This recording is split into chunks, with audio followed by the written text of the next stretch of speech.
சுற்றுலா பயணியை விரட்டிய காட்டெருமை. தவறி விழுந்த சுற்றுலா பயணியின் தலையில் பலத்த காயம். கொடைக்கானல் அரசு மருத்துவமனையில் அனுமதி. திண்டுக்கல் மாவட்டம் மேற்கு தொடர்ச்சி மலையில் அமைந்துள்ள கொடைக்கானல் மிக முக்கிய சுற்றுலா தலங்களில் ஒன்றாக இருந்து வரும் நிலையில் கொடைக்கானல் சுற்றுலா பயணிகள் அதிகம் விரும்பி கண்டு ரசிக்கக்கூடிய குணா குகை பகுதியில் கேரள மாநிலம் இடுக்கி மாவட்டத்தை சேர்ந்த ஜோனி வயது 65 தன்னுடைய குடும்பத்தினருடன் குணா குகையை கண்டு ரசித்துக் கொண்டிருக்கும் நிலையில் அப்பகுதியில் சுற்றித் திரிந்த காட்டெருமை ஜோனியை விரட்டியதில் ஜோனி தவறி விழுந்து தலையில் பலத்த காயம் ஏற்பட்டது.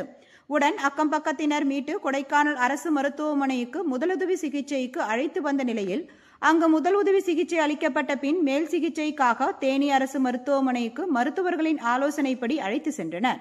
மேலும் கொடைக்கானல் சுற்றுலா தலங்கள் மற்றும் நகர் பகுதிகளில் காட்டெருமை பொதுமக்களையும் சுற்றுலா பயணிகளையும் தொடர்ந்து தாக்கும் சம்பவம் நடைபெற்று வரும் நிலையில் நகர்ப்புறம் மற்றும் சுற்றுலா தலங்களில் சுற்றித் திரியும் காட்டெருமைகளிடமிருந்து பொதுமக்களையும் சுற்றுலா பயணிகளையும் பாதுகாப்பதற்கு உரிய நடவடிக்கை எடுக்க வேண்டும் என்று சமூக ஆர்வலர்களிடையே கோரிக்கை எழுந்து வருகிறது.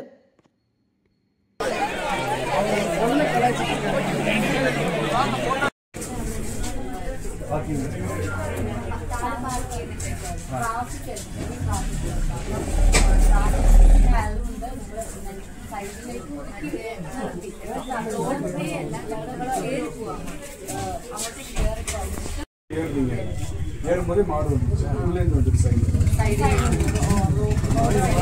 கோசம் வந்ததுனால தள்ளி போயிடுவாங்க. தள்ளி பிசையாது. நாங்கள்